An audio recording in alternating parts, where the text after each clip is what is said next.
close this door or keep it open? You can close it.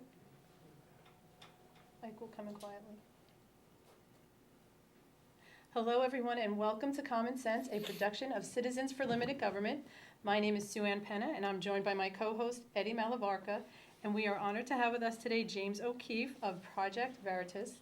James has been an undercover citizen journalist and has helped to expose the fraud that the mainstream media just refuses to cover. So we're so happy to have you here with us today, James. Thank you very much. Thanks for inviting me. Thank you. So James, let's talk about one of your first big breakthroughs, which was with Acorn. So if you can go through how you got involved and really what was the end result of your investigation? Well, I had received a Facebook message from a young woman who had wrote an article about a Planned Parenthood thing we had done a year or two earlier, and she said, "Why don't you go investigate Acorn?" I was watching YouTube and seeing how they were breaking and entering into people's homes and committing all types of various crimes. So I thought, well, this is interesting. Why isn't the media covering this group, particularly because President Obama was once an attorney for Acorn. Exactly. So the president had a stake in this group, and it seemed like they were getting millions of dollars of taxpayer money. They were allotted $5 billion in the one of the stimulus packages 3 years ago. So we just took it upon ourselves to hop in a car and drive around the East Coast and visit all these offices. And I got my grandmother's not pimp costume, chinchilla coat. Your grandmother's pimp costume. My grandmother's pimp costume. What would become the We pimp love costume? that. What would Okay. become? And then that would begin, the infamous props that we use in costumes and creative sort of angles to expose fraud. Right, and it's interesting that you walk in that way and you were taken seriously and someone sat down and had a conversation with you. I mean, we should say Acorn is a community organizing group, as you had said, that does receive lots of federal funded money. So I guess it's in their interest. So how did you go in and what was your little, your catch to get them to talk to you, and what were you looking to do? Saul Alinsky wrote that, you operate within your own self-interest. That's what community organizers try to do. That's what they did to the Catholic Church, for example. He would approach the priests and try to sort of exploit them by focusing on what their self-interest would be. So we saw the organization, or I saw the organization was interested in sort of recruiting people and sometimes the bottom dwellers of society and organizing them. So we went in posing as a criminal. Right. And in a lot of these investigations, we sort of make our subjects, we highlight the hypocrisy by holding them accountable to what their own standards are. Mm-hmm. So we saw them breaking and entering people's homes, and I said, well, why don't we just start a brothel and say we want to use the dividends from that to fund my fictitious political campaign. And they fell for it hook, line, and sinker. They fell for it so hard that I was running out of ridiculous things to say. But luckily, a friend of mine said, well, just say that instead of having one prostitute, say you have like a dozen from like El Salvador. He said it almost as an aside. Right, but like off the cuff. I'm in the moment, and I'm thinking, what do I say? So I just, we whore out a dozen underage prostitutes, and they actually took out a tax form and said, make sure you indicate it as performing arts on the tax form. That'll get you every time, performing arts. Wow, You could that's just basically- amazing. So then once you had this footage, then what was the plan? That's the interesting part. First, we went to, we tried to take it to our elected representatives in D.C. That didn't work out so well. It's so outside of people's experience. You even talk about it. Now people know what it is and they've seen it.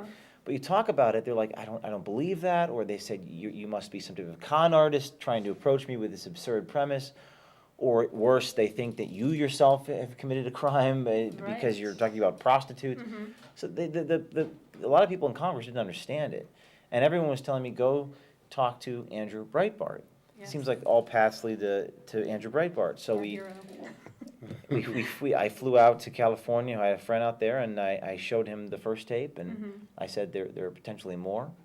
And he immediately went into strategy mode and said, with this, you're going to embarrass the New York Times. At the time, I didn't really. Well, how would you do that? Well, at the time, I didn't really understand what he meant. I had some experience with investigating Planned Parenthood. I knew the media was corrupt. Right. I had some experience. My intuition, I knew the media was bad. I didn't even realize how bad they were. And what he meant was that when we released that first tape, the media, the mainstream media, would go on to say that it was an isolated incident Right. without any evidence. They would just bet. That's how they would cover it up. They would cover it up because in their world's experience, they would never imagine in their wildest dreams that we would have some strategy to release them one at a time. It's precisely what our strategy was. Right. So we released the first tape, and then we waited a day, released the second tape. And then the New York Times, the ombudsman, admitted that he actually selectively edited out Bertha Lewis, the CEO of Acorn, her statement that we got thrown out. The New York Times edited that out of their articles to protect Acorn, and then would later have to apologize for it. Wow. So the whole operation was not just an investigation into government, the sleazy actions with organizations with government ties. It was an operation that, in a greater way, exposed the media, and for that, that's why they hate me so much. Not because I do citizen journalism, but because every time we do citizen journalism, we effectively expose their not doing the job. Right, their ineffectiveness. Because we agree, corruption's always going to exist on some level, but the fact that they let it slide, and the fact that they'll find excuses for it, and the fact that they'll come after you for exposing the truth. I mean, have you been the target of lawsuits and whatnot, just in trying to expose the truth? It's been absolutely incessant attacks from in almost every direction, and legal, civil, criminal.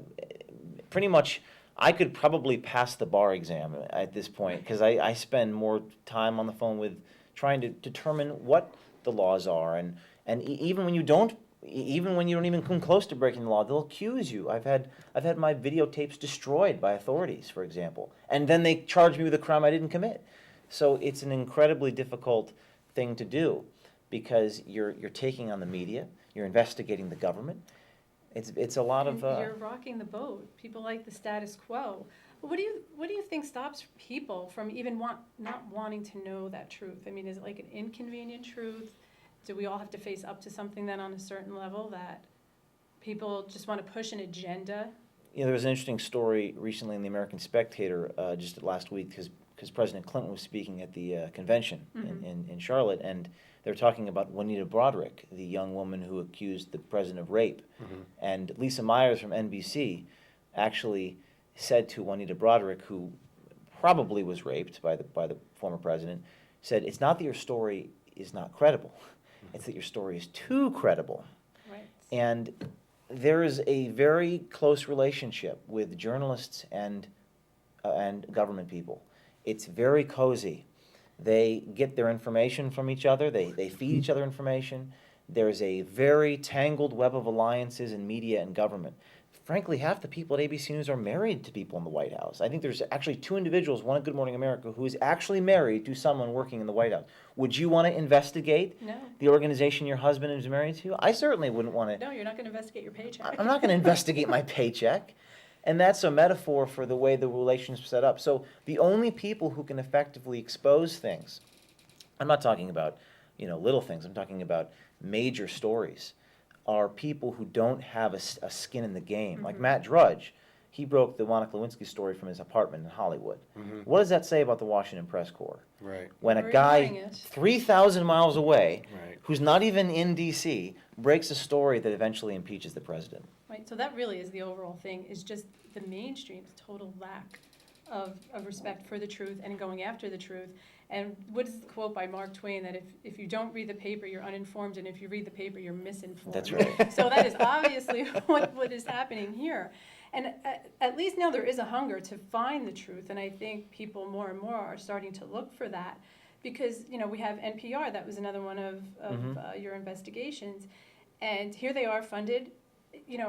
Isn't that the biggest danger to the state, as Thomas Jefferson said, is a state-run newspaper or any state-run news organizations. So tell us what you were finding there at NPR. Yeah, that was after this Acorn investigation. I got my sort of palate wet with the notion that the media was insanely corrupt, and as time went on, I would become more of a target of false accusations and false crimes and journalists libeling and slandering me. I probably got over the last few years, approaching 300 different corrections and retractions from journals. It's unbelievable how many corrections we get printed. But you know what, Wow. before you Yeah. go on to that, tell us what the outcome though was of the Acorn investigation. Yeah, the Because outcome. that's important to say. You went through all of this now. Acorn was defunded, and the President Obama actually signed the bill to defund Acorn, and I think it was 83 senators voted to defund the organization. They immediately, at first they tried to say there was a few bad apples, but because it was city to city to city to city Right, to city, in the way you released the videos. it was universally condemned and led to a discussion about, you know, the nature of citizen journalism. This was around the time when the Tea Party was just getting started, about 3 years ago, the 9/12 and everything. And it sort of led to the sort of Tea Party citizen involvement. And I think most importantly, as a result of that investigation, people come up to me and say, you know, that whole thing inspired me to take action Because locally. this is what we are supposed to do as citizens of the United States. It is Yes. our government, it's our responsibility. And, you know, for a long time, we had been asleep at the wheel. Our lives were going by just fine. We were making money. We were able to take care of our families. And I think, you know, as the brakes were coming, you know, being slammed on that way of life, we realized, my gosh, there's so much stuff going on behind the scenes that we don't know about. That's right. And people are now starting to take more responsibility, whether it's through the Tea Party or the amazing actions of what you do, of which, you know, you and everyone in your organization, I can't commend you enough. It's completely brave what you do to Yeah, put there's been yourself an out there. awakening on many levels, especially going back a couple of years when, you know, things you started to do came forward in the Tea Party movement. It was prior to that, I guess we had a false sense of security. We sure did. That the media, we always knew the media was biased, but we never believed that could be that biased. I guess we never really connected it so much that way. But when you actually saw what happened after the election, or even how Obama got elected, and how the media never covered, didn't bother to vet him, or even if he was vetted, they ignored it. Right, they ignored what was vetted. And so, right, they ignored what was vetted. So then you come along and you actually start showing this stuff, and it's rejected, not only by people in government, obviously, but the media itself. Right. So what kind of response have you got? I don't want to take you too far off the track, but what kind of response did you get from the media even now regarding it? Are you still being somewhat attacked? Oh, I think they hate me more than you could possibly imagine. You're doing their job. You make them look bad.